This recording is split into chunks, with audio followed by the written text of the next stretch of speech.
Hey, Foot Clan, today's episode is brought to you by Avast, the global leader in digital security, and they are dedicated to protecting you and us and the whole Foot Clan against online cyber threats. More than 400 million people trust Avast to protect you from hackers and malware and spyware, viruses, and everything that gets in your way. Download their lightweight and free product right now at Avast.com. You can find out more information at Avast.com. That's AVAST.com.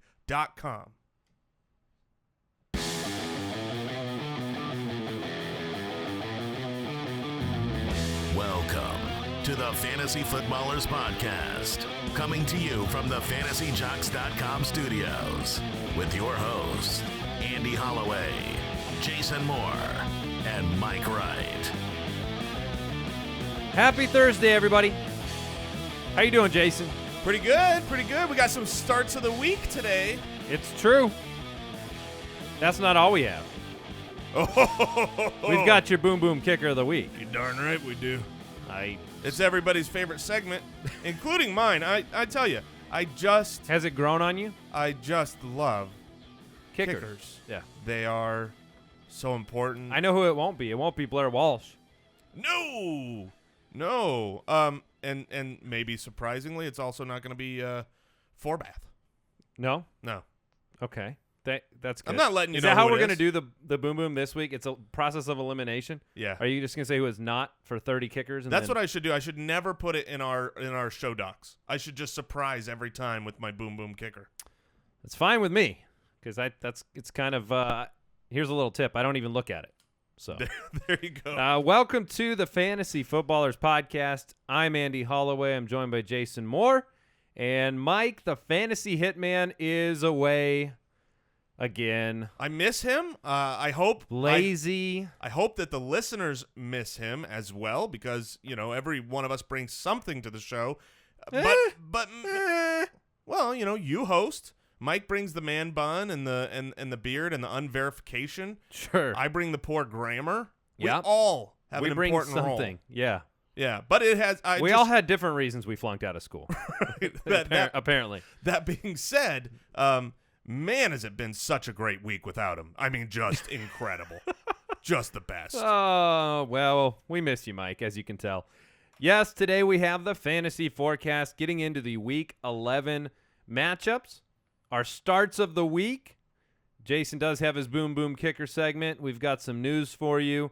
And a reminder that we're giving away some sweet autographed gear. So if you have not taken the time to go and enter for free, check out footclangiveaway.com. Get involved. Win a David Johnson signed jersey. We've got a Carlos Hyde signed jersey. We got a Jordan Reed signed mini helmet. We have some gift cards and things like that. Free to enter.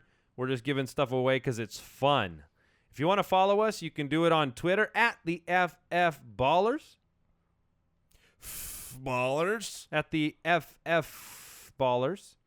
And we are on the Fantasy Sports Network. Don't forget, we're also on YouTube. You can subscribe. You can watch the show. Jason's wearing a very bright red Fantasy Reaper shirt.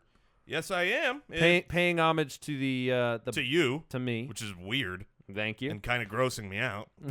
Okay, good. And check out our fantasy community at jointhefoot.com where we like to hang out. We've got an extra episode this afternoon over at jointhefoot.com. Do we have time today to get to mailbag? Probably not, do we? We probably don't. If we do, I will do the mailbag drop. But I said it yesterday, and I mean it.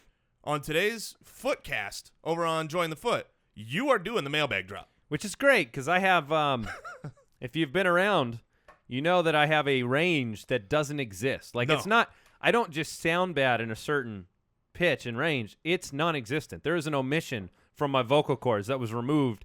It's so great. Memes have been made about you. In fact, Brooks, why don't we get those tweeted out today? All right. Let's look, this is a fantasy football show. Let's get into the quick question, all right? All right. The quick question comes in off of Twitter today, and the question is this. How many players are you willing to have from one team on your roster? So, for example, we talked on the and by the way, if you haven't listened yesterday, we had the playoff primer, the schedule, the matchups for teams in the playoffs. One of those teams that has a really nice playoff slate is Tampa Bay. So are you comfortable with rolling Jameis Winston and Mike Evans and Doug Martin?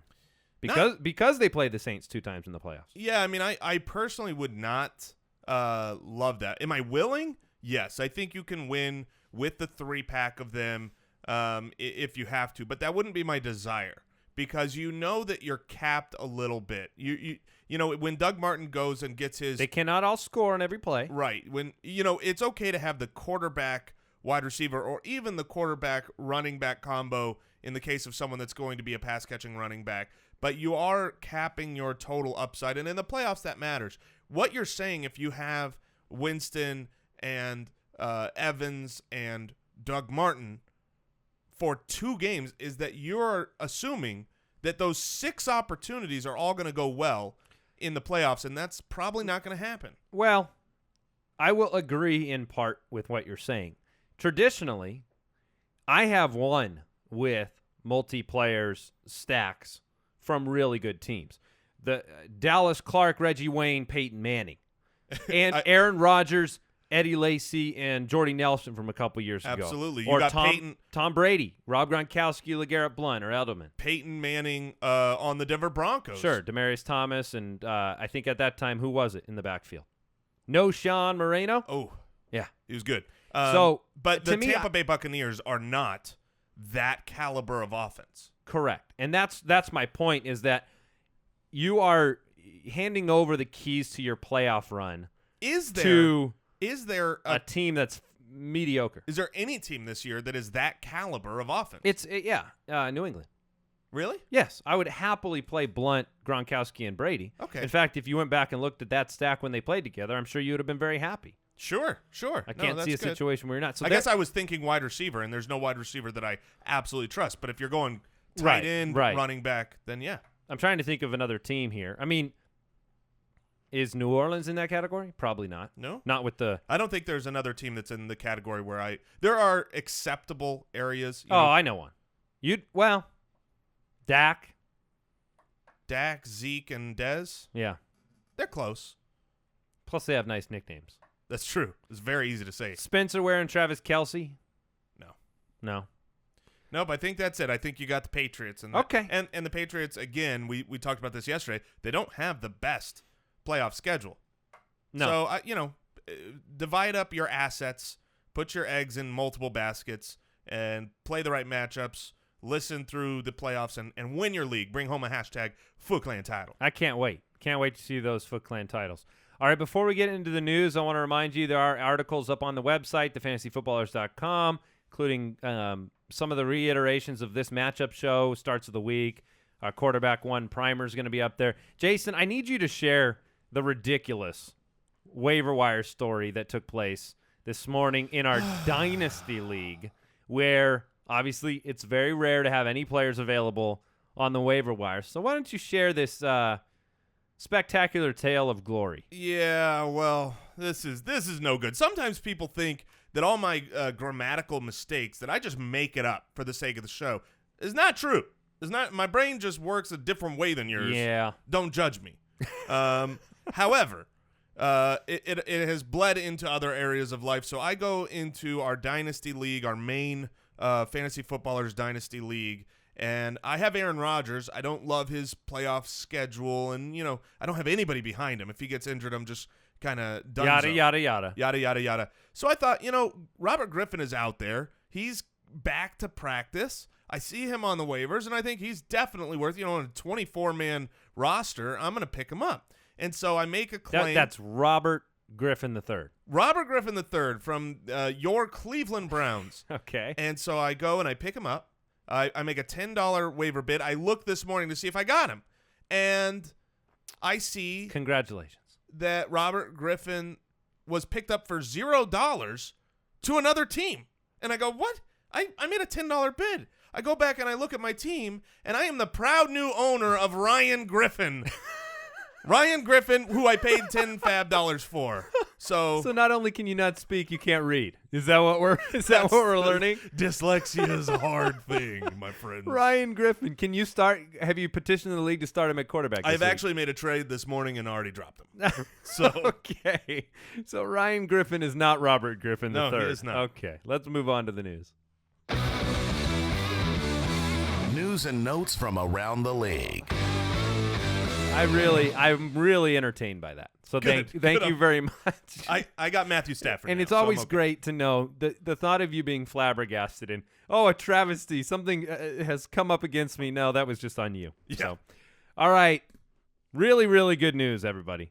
Oh, stop it. The Packers have claimed Kristen Michael.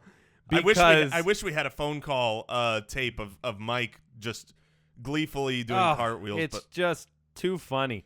a lot of people want to know, what do you do with Kristen Michael now? I would immediately, O'Reilly's pump the brake on Kristen Michael signing personally. Kristen Michael went to Washington. Kristen Michael went to Dallas. Kristen Michael has had several stints now with, Seattle. He is a talented physical player, but every team. It's like a bad movie that teams can't stop renting. I mean, It's just he has left every team wanting. He has not done what the coaches want everywhere he's gone, and he's disappointed.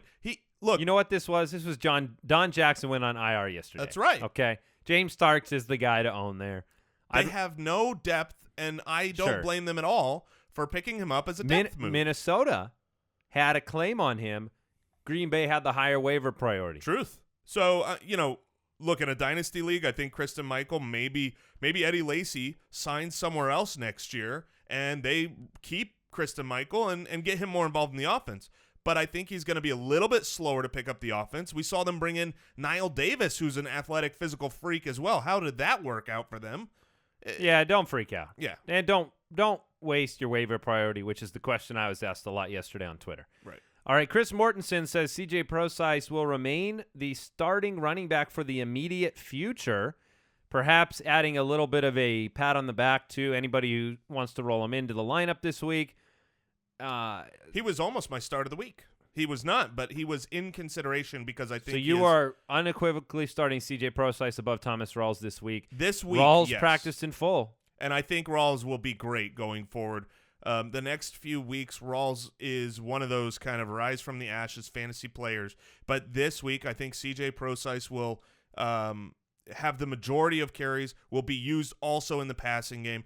You'll see Thomas Rawls in the role that he was in when he was back for a little while, where he and Kristen Michael were sharing the load, which kind of capped Rawls' value. But then you're also going to have Prosise in the receiving game, which Kristen Michael wasn't really in.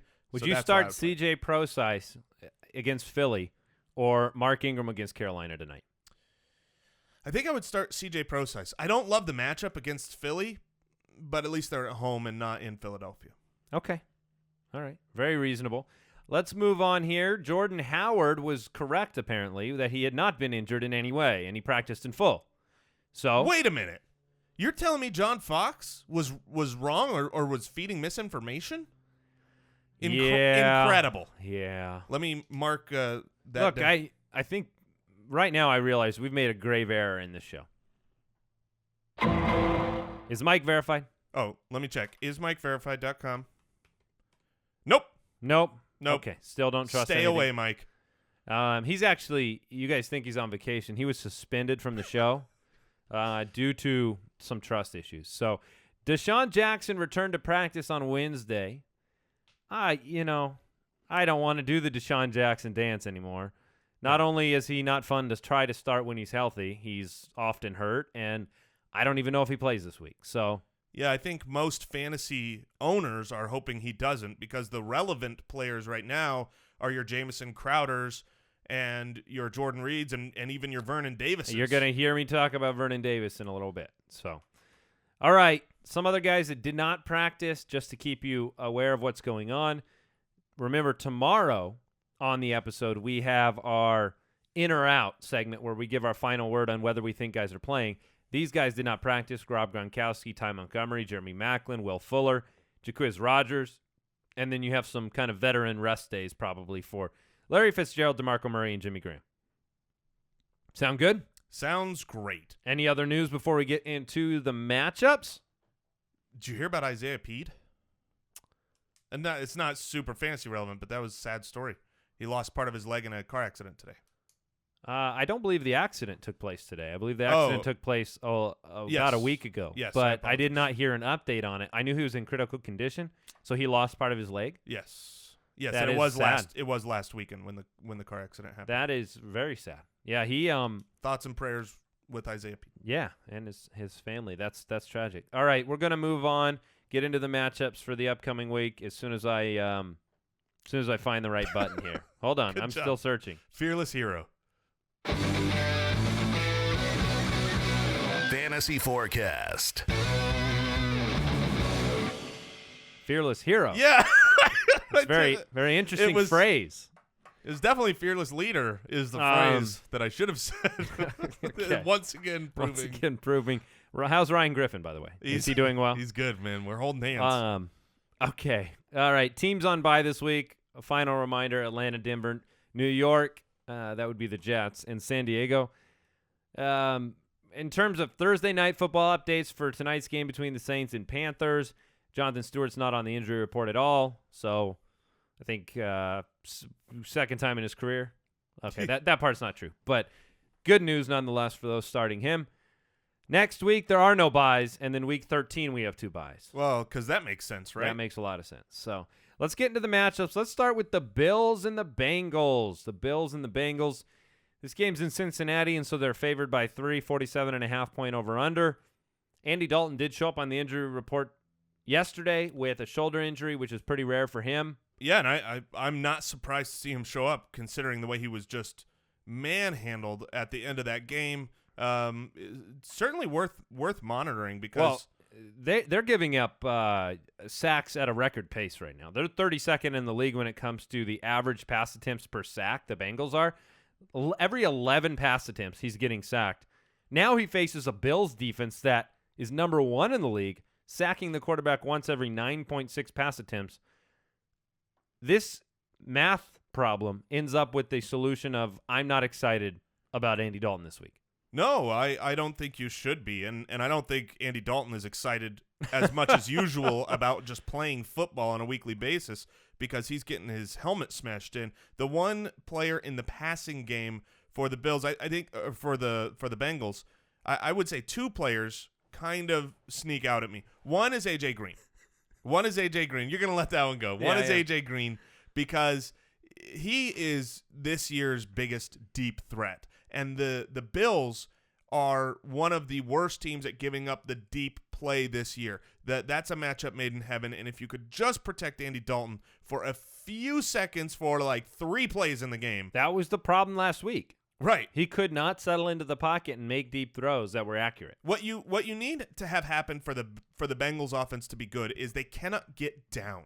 Because as soon as they're down and they're in a pass situation where the defense knows they are going to pass the ball, they're not able. So there's going to be no garbage time opportunities for the Bengals. Thankfully, they're still a solid team and should be able to do it. The other guy is Gio Bernard. Because if your offensive line isn't holding up well and you are in passing situations, I think the cure for that is the screen game where you let guys come through and you dump it over. Yeah, I'm not going to play that card again this week, though. Last week I had confidence in Bernard, and things came to fruition with the passing game, with the offensive line not being good, but Bernard stunk last week. Jeremy Hill was the guy last week, and he looked okay. So while I agree with you in principle, I'm not feeling very good about Bernard. You would rather have Jeremy Hill? Yeah, I think so. Okay. I'm going to go with Hill. Both guys are about what they have been all year, which is a startable asset that you're not super excited to start. I don't think you're going with any other. This isn't the game, I don't think, to have confidence in starting LaFell or, Tyler Boyd. No. On the other side, we're going to talk about Tyrod Taylor. He's my start of the week, so I'll get into the details about Tyrod Taylor. Copycat. He's my stream of the week. Okay. I agree with you. Okay, good. You're starting LeSean McCoy with confidence. The Bengals defense, we know the story. They've not been good this year. 24th against the run, 17th against the pass. And we'll get into that again with Taylor and how bad the Bengals defense has been. Robert Woods, okay? Yes. A forgotten man because of the bye week in terms of waiver wire pickup potential. Had a very, very good week leading into the bye. 10 for 162 yards. That qualifies as very, very, good. very good. So, Robert Woods, spot start this week. I definitely think Robert Woods is a legitimate spot start. He was a little bit banged up. He got the bye week coming off. I think he should be in good position to, look, if we both like Tyrod Taylor, you have to like his weapon. Yep. And his main weapon right now is going to be Robert Woods. Absolutely. I agree. So, hey, before we continue on talking about the Steelers Bills, Browns next, by the way. Steelers Browns. We're moving on to Steelers Browns. That's going to be exciting for one half of the game. Okay. Right. But before we get to that, we want to remind everybody to go check out Avast.com. They are a great company, a great sponsor of our show. Avast is the global leader in digital security. I use them on my computers. I use them on my mobile phones. I use them on my laptops. I use them on everything. And in fact, personal true story, once upon a time, I got a gaming PC for Overwatch. And my children are also on that playing their, Nick Jr. games. And the thing got bricked in 2 weeks because of viruses and malware and all the – I don't even know the names of all the different things. You're throwing your children under the bus? Oh, yeah, it was definitely them. And the reality was I had to have a friend reset the computer, wipe it and clear it. And then I asked for who is the best, and Avast was the answer. Avast is what I installed on. The machine has been awesome since then. And they have things for your Macs. They have things for your laptops, for your cell phones, give you more battery life. And all of their software is super lightweight, easy, and free to use. So please, Foot Clan, protect yourselves and get it. Go to Avast.com. That's AVAST.com for more information. You will not be disappointed. It's the best software to use. We also want to take a moment and thank our sponsor, 5-4 Club. Let me tell you how the 5-4 Club works. You go onto the website. It's super easy. You sign up. You choose a style profile, classic, casual, forward, or you can choose a mix of all of those. They send you a package once a month with free shipping, direct delivery to your doorstep. They help you build out your wardrobe, diversify your look, and there is a great style in that bag every single month. It is always in season. You've got shorts and button-ups when you need them, jackets and jeans when it gets colder. I love 5-4 Club. I was a customer long before they were connected to this show. So we are big fans of the 5-4 Club. I don't think there's any other place that you can get hooked up like this for $60 a month. And if you sign up today, if you're curious, go to 54club.com and use the promo code BALLERS. You get 40% off the first month. And you get a pair of sunglasses. So a $75 value there. Just sign up and use the promo code BALLERS, and you get to check it out. Everybody who signs up this month in November, which, by the way, is getting towards the end, you'll also receive an exclusive collaboration capsule with iconic menswear designer Mark McNary. So use the promo code BALLERS for 40% off your first month of 5-4 Club packages and a pair of sunglasses. That expires on the 30th, so check it out at 54club.com with the promo code BALLERS. You don't want to miss out on that November deal. So Steelers, Browns, apparently the quarterback debut of Ryan Griffin in this game. Is that? No, wait, sorry, that's not accurate. Let's talk about Big Ben on the road. We're going to choose to ignore his history of bad performances for fantasy owners because he takes on the Browns, right? The Browns are at home. They're 8-point underdogs at home against Pittsburgh, 49-point over-under. So what are the main storylines here that we need to talk about? Because we know about the injuries to the weapons. You highlighted them yesterday. No Wheaton, no Hayward Bay. Sammy Coates is missing most of his fingers or something to that extent. Yeah. So this is Antonio Brown? I think it's Antonio Brown. I also think it's Eli Rodgers. Eli Rodgers to me is as so Eli Rodgers or Robert Woods. That's I was just gonna say he's as good a start as Robert Woods, and I'm gonna go with Eli Rodgers here because look, Big Ben on the road, we've seen it. His last game at Baltimore was very bad on the road, but Baltimore's, they're a pretty good defense. On the road in Miami was also very, very bad. He did get injured in that game. On the road at Philadelphia, very, very bad. However, those are all okay defenses and or he got injured. They're all not Cleveland. And they're all, look at week 1 when he was on the road against Washington. He threw 303. Big Ben is still a good quarterback. And Eli Rodgers has come on lately in a meaningful way. I mean, he's got 2 weeks in a row, and that was with Sammy Coates, out there, where he's combined for 10 receptions, 145 yards, and a touchdown. Both weeks have been serviceable against Cleveland. I think that you're going to have a fine startable game. And when you've got your big blow-up potential guys on your roster already, and you just need to get points, and you're like, I want to get 10 points this week, I think Eli Rodgers is gonna come through in this game. Okay, so here's the thing on the Browns side. I think Terrelle Pryor is a great player. I do. I think he's going to get paid. I think he's a great wide receiver. But here is what fantasy owners are having to come to grips with over the last few weeks. And I know I'm a Pryor owner. He's had very good first halves in a couple weeks. But the problem with the Browns, no matter who's starting at quarterback, McCown, Kessler, soon to be Griffin III, who knows? Maybe all three of them will start. The Browns only throw for about 218 yards a game.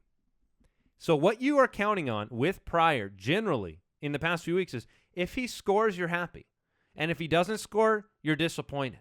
The volume hasn't been there for Pryor that gets you to the point where you're really excited about him as an every week one, right? Where he ends up kind of in that one bubble right now in terms of the statistics.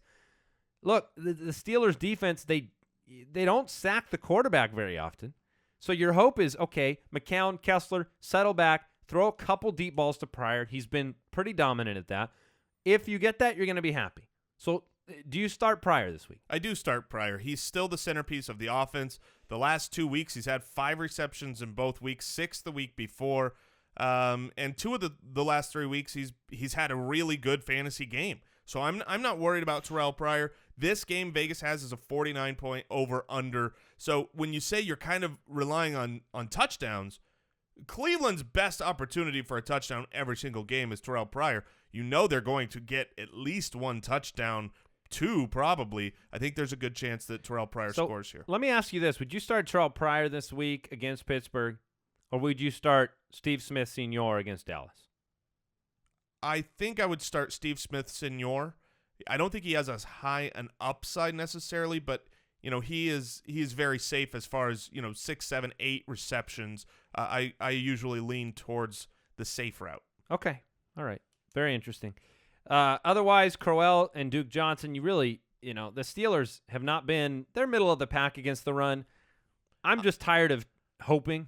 Yeah, for those two guys. So I find myself more down on Isaiah Crowell than the consensus is. Look, he's been getting involved in the passing game, which is kind of weird and great. The last couple weeks, in the last 2 weeks, he's had 7 receptions. If that keeps up, great. But I'm just so surprised because in the last 2 weeks, he hasn't even had 10 carries, just 10. Just like the low, not really, even a split. You can split carries and get 10, and he hasn't had it in 2 weeks. Clearly, the confidence of Hugh Jackson is not there for him right now, and that offense isn't doing anything. The reality is that they're getting down into big holes on a regular basis, and I think the Steelers should be able to do that as well, and that kind of doesn't help Isaiah Crowell's game. Thankfully, he is still getting involved in the passing game, but that's not his forte. I wish they would use Duke Johnson a little bit more so I could have confidence to start him, but I also don't. All right, Ravens, Cowboys. Ravens traveling to Dallas. Dallas 7-point favorites with a 45-point over-under. This is Dak Prescott's team. Further confirmed this week with the Tony Romo press conference. We know about Zeke's incredible year so far with over 1,000 yards, on pace to break Eric Dickerson's record. And we know about Dez Bryant's big game. So I wanted to break this down. Mike wants to talk about Cole Beasley. Right. And make his comments. But I looked at the split over the last couple of years when these guys play together versus when Dez Bryant's off the field. And I'm probably going to tell you what you already know. But Cole Beasley isn't Cole Beasley with Dez on the field. But Andy, we've seen 2 games where he's been good with Dez out there. Yeah, that's true. And good is okay, but you don't get the upside. I mean, if you look over the last 2 years, when Dez is out, he averages over 11 fantasy points per game. He averages more receptions, almost 4 a game. And his touchdown percentage, his potential, is twice He scores twice as often without Dez than he does with Dez. So that just makes sense, right? Right. I mean, the best red zone weapon is Dez Bryant, maybe in football. Sometimes you see, splits and they're interesting, but there's not really sense behind it. You can't make sense of it. This one, look, if Dez is in there, that's taking, shots away from Cole Beasley. I'm not starting Cole Beasley right now. Mike isn't here to disagree, so I think we recommend looking. Would you start Woods and the aforementioned Eli Rodgers over Beasley because of their upside? Yeah, I think I would, especially against the Ravens. The Ravens have a pretty good passing defense. Very good. And so I don't expect this to be a high-scoring game. You've got Vegas saying it's middle of the pack, 45 points. So, yeah, I don't think the upside is there with Beasley.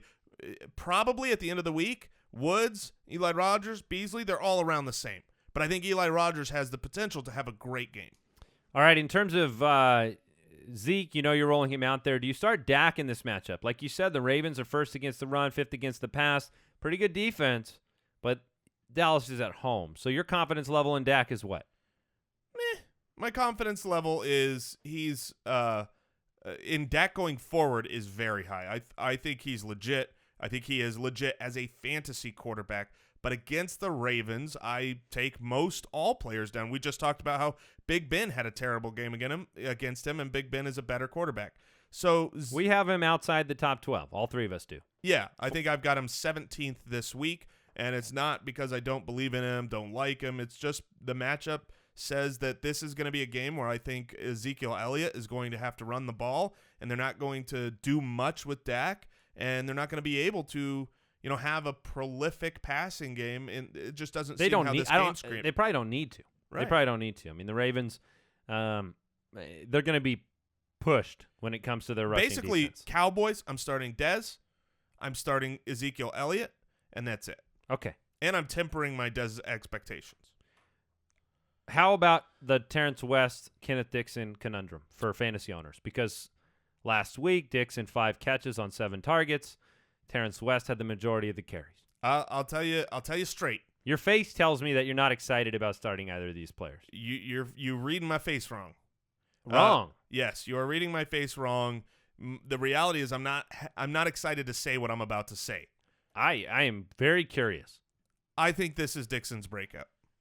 I think it's time. I think it would have happened last week if he was completely healthy going into that game. You did see Terrence West with the bulk of the carries. He still got 21 carries to Kenneth Dixon's 6. But that was with a Kenneth Dixon who, didn't practice most of the week, and you're not going to try to shove him up the middle when he is probably could have used better words there. But when he is injured, you're not going to, put him between the tackles. They still used him. He had 5 receptions for 42 yards. He is clearly the better looking prospect when you watch the film and you watch both of them run. Kenneth Dixon is the guy that will win out. Is this the week that it happens? Maybe not, because Dallas's defense is good. And so I'm not necessarily saying you need to be starting Kenneth Dixon. Prosise or Dixon? I would definitely start Prosise over Rawls Dixon. or Dixon? That's closer, and I think I would go Dixon here, because if it's any kind of PPR format, I think I would play Dixon over Rawls personally. But that's about where it is for me. All right, let's go ahead and move on now and talk about this Jacksonville-Detroit game up in Detroit. The Lions are 6.5-point favorites. To me, I'd take the over on the 47-point over-under from Vegas. I like the potential. This game is indoors. It's a Bortles and Stafford extravaganza. You've got a defense in Detroit that's been pretty atrocious. You've got a defense, outside of the pass defense in Jacksonville, they've been pretty bad, and you know that they can be scored on. So, to me, this game has the potential for a lot of points, and they're going to be distributed. So, where do they go? What side do you want to start on here? Yeah, let's start with the Lions, because I think when I look at where are the points going to go in this game, the player that sticks out to me the most is Theo Riddick. We'll talk about him in a little bit. He was going to be my start of the week. Unfortunately, you had already claimed him. I stole him. We are both in agreement that Theo Riddick is a very good play this week. The Jaguars have not been great against the run. They have been giving up touchdowns. And Theo Riddick has been really good. Yeah, he's been running really well. Over 5 a carry the last 2 weeks. So, that's where I think it's going to come from the most part. That doesn't necessarily take anything away from Stafford, though, because Theo Riddick can be getting it done through the air, and Stafford's numbers can be fine. The question always becomes, whenever you talk about the Lions, is it Golden Tate or is it Marvin Jones? I would start both this week. Really? Yeah, I'd be okay starting both. Because you probably don't have them both on your roster. You're sitting there saying, could I start Tate? Could I start Jones? Let's see where we have them ranked this week as a consensus. By the way, the Week 11 rankings, you can find them all on the website, the rankings tab at thefantasyfootballers.com. This week, it looks like we have Tate in the wide receiver 2 category, and we all have him ranked ahead of Marvin Jones right now, but they're very close. They're both in the wide receiver 2 category. Right. So some guys we like more. Maybe that will help. When we say, start him, the question is, over who? I would like Dante Moncrief. Sure. Pryor. Michael Thomas. Crabtree. For sure. Crabtree, I'm never going to sit. But I'd probably start these guys over Diggs, who faces Patrick Peterson this week. Yeah, I can see that. I have Diggs a lot lower than you guys, but I have Tate higher than Diggs. Over a Mike Wallace. Yeah. So hopefully that's some perspective. I like the matchups. I like the potential for points on the board in this game. On the other side, I really like Allen Robinson. No team in the league has allowed a higher percentage of the passes to be caught than Detroit has to wide receivers. They are a bad passing defense. Now, I do hear Darius Slay's going to be out there again this week. That's the rumor that he'll be back. So some people have said, okay, well, then do you take a shot with Marquise Lee if you need a deep league flyer? I'm okay with that. Lee's catch totals have been fine. He doesn't score, though. Right. And so I like Robinson. I like Bortles enough to stream him. I'm not excited. I think he's going to make his mistakes because that's what he does. But, look, I think this is one of those games where the only one that I would really say stay far away from right now is Yeldon and Ivory. I agree. And I looked back at this, right? Like, let's say out of all the potential starts that you had between Yeldon and Ivory when they've been healthy, there's 16 times this year that you could have started one of the other guys. There's only been 5 times out of that 16 when you would have been moderately happy with the result. Right. Yeah, like where they didn't crap your team. Double-digit games. You've got 5 of 16. So your odds are low when you choose. Not only do you have to choose the right one, but you already have a less than a 33% chance to even get it right. And the way that those splits work is you can't know if it's going to be a Chris Ivory game or a TJ Yeldon game. So I agree. I would stay away. The one other player that I would start, he was almost my start of the week, is Julius Thomas. He's got 3 touchdowns in the last 4 games, and the Lions are terrible against the tight end. If this game goes how you expect over Vegas's line, I think, if Darius Slay is on Allen Robinson, Julius Thomas is in prime position for a touchdown. You could definitely do worse than him this week, and he, I think he ends the week as a top 12 tight end. All right, you ready to move on to the Titans and the Colts? Yes, now that is a game I'm excited about. Vegas agrees. 53 points as the over-under is their expectation of about where this game finishes. We have seen the Titans just on complete fire. They are scoring as much, if not more, than every team in the league over, I would say, from about week 5 on. Their combination of Mariota and DeMarco Murray has been unstoppable. Seen the emergence of Rashard Matthews. You've also seen a softening week after week of their defense. Yes. That has not looked as good. Good for fantasy purposes. It is. The Titans are now ranked 24th against the pass. This is not what they were in the beginning of the year. I might move Andrew Luck up to number 1 this week. He's in consideration for my favorite play this week in Indianapolis with Hilton, with Moncrief. I really like Andrew Luck. I like Mariota. Well, we're going to talk about Mariota here in a little bit as my start of the week. So we'll pass the quarterbacks. You're going to start both these guys. Sure, absolutely. The question becomes, who are they passing to? Because I do think that there's going to be plenty of production. It's very difficult on the Titans side of the ball to determine who that's going to be. I think you're going to start Delaney Walker. He's been great. This is a plus matchup. Yep. No doubt. Are you going to stay in the flames with Rashard Matthews? Yep. I think you have to. In this matchup, I will. The Colts are 31st against the pass. Really, I don't know how many very difficult decisions there are. I'm starting Hilton, starting Moncrief. Would you be willing to start Kendall Wright in a game like this?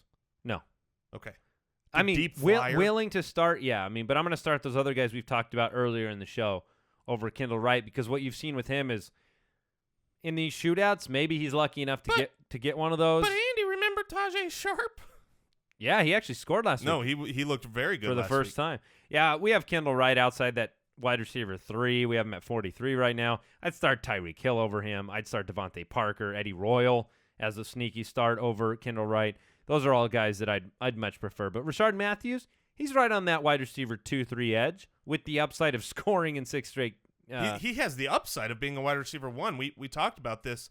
I forget from what week it was on, but he was the number 5 wide receiver just because he has been in the end zone every single week. And I do believe that Rashard Matthews is a quality NFL wide receiver, so that's all coming together nicely. And I think part of the emergence of Mariota and the passing game is what is hurting, to a large degree, their defense that is not able to be rested up as well during the game. You know, we've seen this so much with different offenses and defenses. The defense of the Dallas Cowboys is better and better when the running game is the core of the Cowboys offense. You're starting DeMarco Murray. I don't think you're going to start Derrick Henry. No, you're not. So let's flip over to the Colts. I think we kind of. You start Frank Gore. Yeah. He is. I don't think there's another discussion to be had on the Colts side, unless you're talking Doyle Allen, and I'm picking Doyle. So I'm picking Doyle as my start of the week. We'll talk about that. Yeah. So let's one more matchup, then we'll get into the starts of the week, and we'll have the rest of the matchups tomorrow. The Buccaneers take on the Chiefs. The Chiefs are heavy favorites in this one, 7.5-point favorites at home. I'd love to write a narrative where Tampa can come in and beat the Chiefs. I don't think it's possible. I just don't. The Chiefs have played so well. Justin Houston's practicing in full. This is one of those games that I just think Jameis Winston's going to be up against it. We know we like how the end of the season looks for him. He's been on fire. I don't have the confidence to play Jameis Winston in this matchup. How do you feel about Jameis Winston? I agree. The Chiefs' defense has been legit. They have Justin Houston back, and they are going to be nasty the rest of the way. In fact, I would say we don't usually talk about picking up defenses, but the Chiefs are. It happened last year. One of those. They were great to grab last year. At the end of the year. They're one of those teams that I have seen on plenty of waivers. They get dropped because they're a matchup type of team. I would grab the Chiefs and I would hold on to them the rest of the season and use them as a streamer off of your bench as opposed to off the waivers. And for those reasons, I agree with you. I'm not really liking a lot of the Tampa players. I mean, you're still going to start Mike Evans, but I'm, tempering expectations. What do you do with Doug Martin? Well, you're going to probably end up having to start him, but this is not a great matchup. He's easing back into the rotation here. So Winston we have outside of our top 15. Where's our consensus rank for Martin as of right now? Right now we have Doug Martin at, let me tell you. Looks like we have Martin 20. 20. Okay. I think that's exactly that's where about he right. belongs. Yeah. So the matchup's just not great. Doesn't mean that this team can't surprise. They're a pretty good offensive team, but last week they had the benefit of facing a Chicago team that was just tripping over itself on offense. Cameron Brate is a good start this week. He might have been a waiver pickup for you. Travis Kelce, you're going to lock him in, and you're going to play him. Jeremy Maclin, I don't know if he's on the field. I think Maclin likely is going to be one of those game-time decision type of players. If Maclin does not go, I'm going to tell you right now, Tyreek Hill is a strong consideration for me. 10 catches last week, a very beatable Bucs defense that's ranked in the 20s for both pass and run. I really like Tyreek Hill. You've talked all week in the office about Tyreek Hill. I agree with you if Maclin is out. If Maclin is in, I'm not starting Tyreek Hill. That's how I see it. And also, just to kind of disagree with you on one other thing, I'm not liking Cameron Brate this week. I still like picking him up. His playoff schedule is amazing. He should be owned. He has been, 3 weeks in a row with a touchdown. But the Chiefs against the tight end, they've been great. They've given up 1 touchdown on the season to the tight end. They just played Greg Olsen. They've played, Indianapolis and New Orleans and teams that have good tight ends, and they've shut them down. So Cameron Brate, maybe he gets a sneaky touchdown. It happened, Pittsburgh scored a touchdown to the tight end, but I'm not going to project that. I think Cameron Brate finishes outside the top 12. Okay. All right. Very fair. You ready to... And you're definitely starting Ware. Is Smith... Spencer Ware is a must-start. Yeah, I love Ware this week. I moved him up in my rankings as well. I have Spencer Ware as my number 5 overall this week. You guys have him at 6. You buried him at 6. There's 5 people I'd start over him. Yeah. Okay. And then Alex Smith, possible streamer candidate this week. I thought about it. Absolutely he is. He just hasn't thrown very many touchdowns. My problem with him isn't actually that. My problem is he hasn't been running the ball, which is where his value has always come from. But yeah, I don't like him. I'm going to officially say I don't like him. When we're talking streamers, if you're going deep on the waivers and our other streamers aren't available, he is at least a capable quarterback who has done it before with a plus matchup. Fair enough. There you go. Starts of the week. All right, starts of the week from myself and Jason today. I'm going to go with Tyrod Taylor at the quarterback position. Alluded to it earlier. Listen, I took a look at the numbers. If you throw out Cincinnati's game against Cleveland, which I am in full approval of throwing out anything Cleveland-related when it comes to your defense. You throw out that game, Cincinnati has given up 2.37 touchdowns to quarterbacks this year per game on average. That's great. Tyrod Taylor hasn't even needed passing touchdowns to be fantasy relevant. He scored 3 straight on the ground in 3 straight games on the ground. Now you get a matchup with Cincinnati, who has been giving it up. Tyrod's been putting up consistent numbers. I really, really like Tyrod Taylor this week. He's my start. Yeah, that's a good start. I mean, he was my stream, so we obviously agree. My start of the week at quarterback is Marcus Mariota. There's nobody on fire more than Marcus Mariota right now in the league. You want to know how good Drew Brees, Tom Brady, and Aaron Rodgers have been this year? Nobody who has them is upset that they've got him. They have been on fire. And those 3 Hall of Fame incredible quarterbacks are the 2nd, 3rd, and 4th placed quarterbacks since week 5. The number 1 is Marcus Mariota. The first 4 games of the year, when Tennessee was a defense and run-oriented team, Marcus Mariota only had, I think, 4 touchdowns in the first 4 weeks. From week 5 on, listen, I'm just going to read you his touchdowns sequentially. 3, 2, 3, 4. And that's not and that's not including during that time 2 extra rushing touchdowns. He has been on fire. He's playing in Indianapolis. If you've got him, you have to start. It's reminiscent of what we got from Russell Wilson over the second half of last year. Yeah. Where the touchdown totals were just up there. You've got the potential on the ground. He's been doing it, I think, 4 straight weeks without even the rushing yards that we're used to seeing from him. It's nice to have that in the back pocket, though. Really agree with that call. Who's your running back? Who are you starting this week at running back with confidence? My running back with confidence, and it's supreme confidence, is LeGarrette Blount. This might be a little too obvious for my normal taste. I like going a little bit deeper, but if you have LeGarrette Blount and you worry about Dion Lewis coming back and because he wasn't even active during the game last week, that's silliness. Last week, obviously, he had this crazy 3-touchdown game. This week, he's playing the San Francisco 49ers, who are the worst defense I can remember seeing against the running back position, and LeGarrette Blount's been on fire. For him, I will say this. Tom Brady, he wants to be special against the 49ers, the team he grew up rooting for, a team that brought him in, one of the only other teams that brought him in for tryouts, and he thought he was going to be drafted by his hometown team, and he's pretty much gone on the record talking about this game being important for him. So if Tom Brady throws for 16 touchdowns, I'm not going to be shocked. That'll be a lot. It'll be he's going to set the record.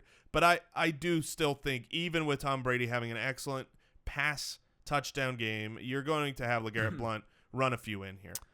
All right, my start of the week at the running back position is Theo Riddick. I beat Jason to the punch on this guy, but look, he's been over 5 a carry in the last 2 weeks, including a game against Minnesota.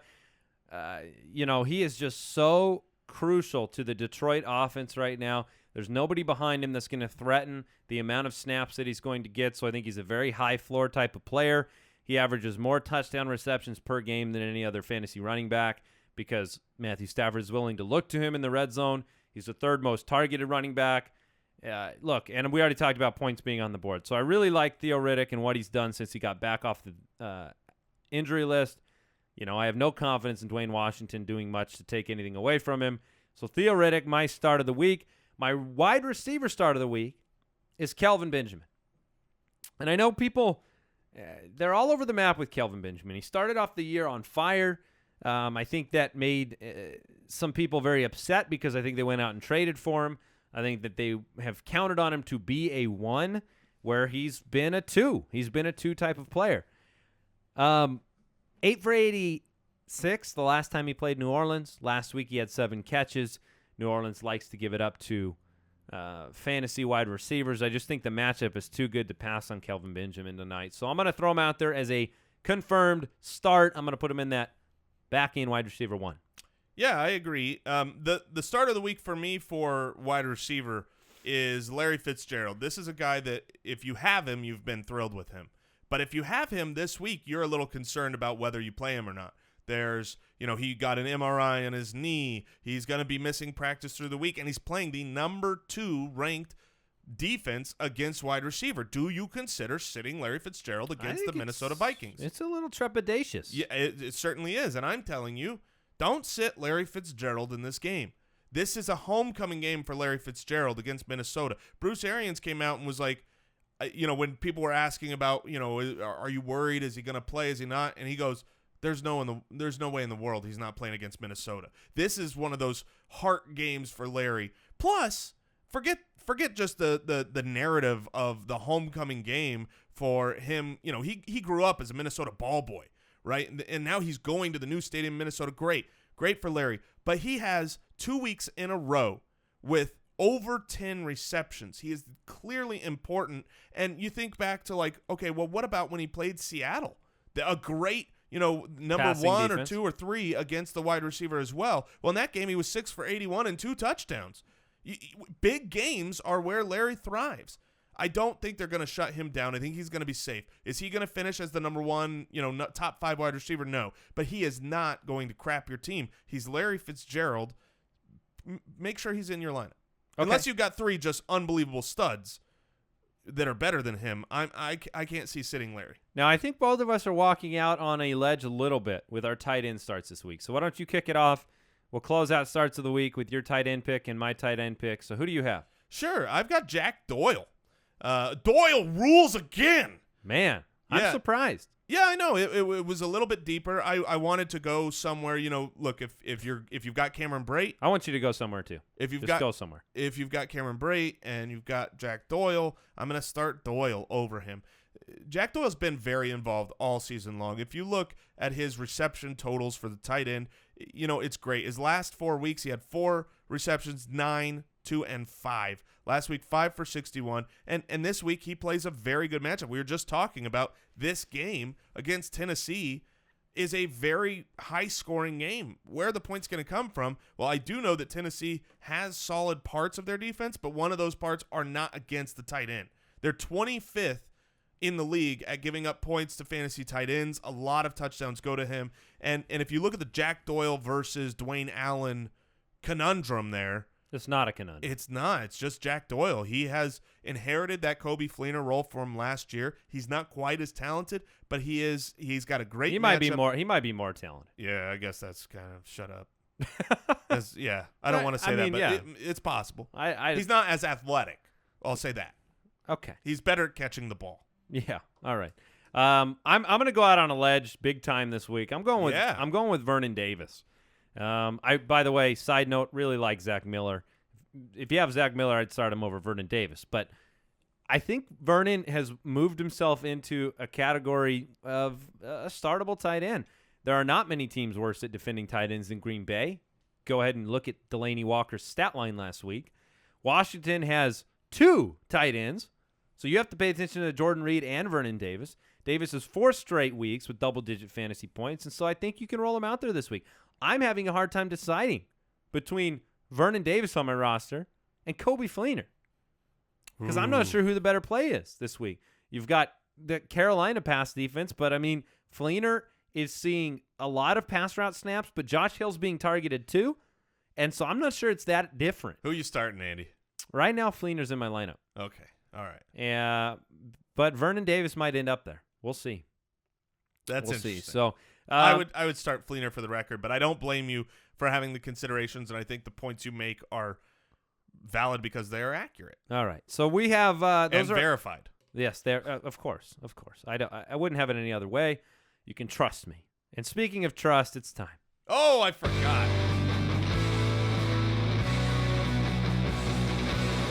Jason Moore's ironclad, locked and loaded, 100% guaranteed boom boom kicker of the week.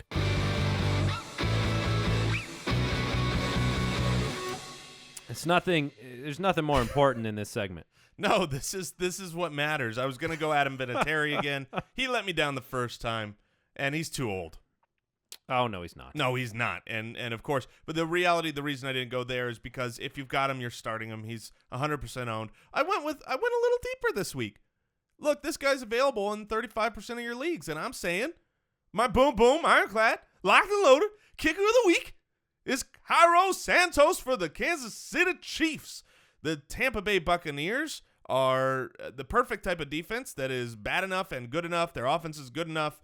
And, where there's going to be a field goal game for the Chiefs. He's got I agree. 4 weeks. That's why I don't like Alex Smith that much. 4 weeks in a row of double-digit production from the kicker position. So locked and loaded, man. Boom, boom. I feel like the DirecTV needs to add an additional channel to its red zone. That's just the Cairo Santos channel.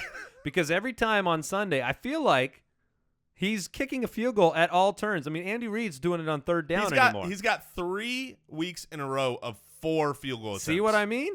I'm telling you. That's nice. They get in the red zone, and Cairo Santos comes out. So I love it. This is going to win people their week. Boom, boom, man. Locked and loaded. All right, we want to thank 5-4 Club again for sponsoring today's show. Don't forget, if you want to stand out from the crowd, check out 5-4 Club. We love it because we hate shopping, and 5-4 Club makes us look good. So go to 54club.com. Use the promo code BALLERS. Get that 40% off. Don't forget that expires at the end of the month. And use that promo code BALLERS at 54club.com. That is BALLERS. You know what the code is, right? Yes, it's BALLERS. 40% off. That expires on the 30th of the month, so get in there quick. We appreciate all of you listening to the show. We're going to shut it down now. We've got the extra episode this afternoon at jointhefoot.com. And don't forget, if you are priming your league for that championship season, grab some trophies, gear at fantasyjocks.com. So thanks for listening. Take care. Goodbye. Thank you for listening to another episode of the Fantasy Footballers Podcast. Join our fantasy football community on jointhefoot.com and follow us on Twitter @TheFFBallers.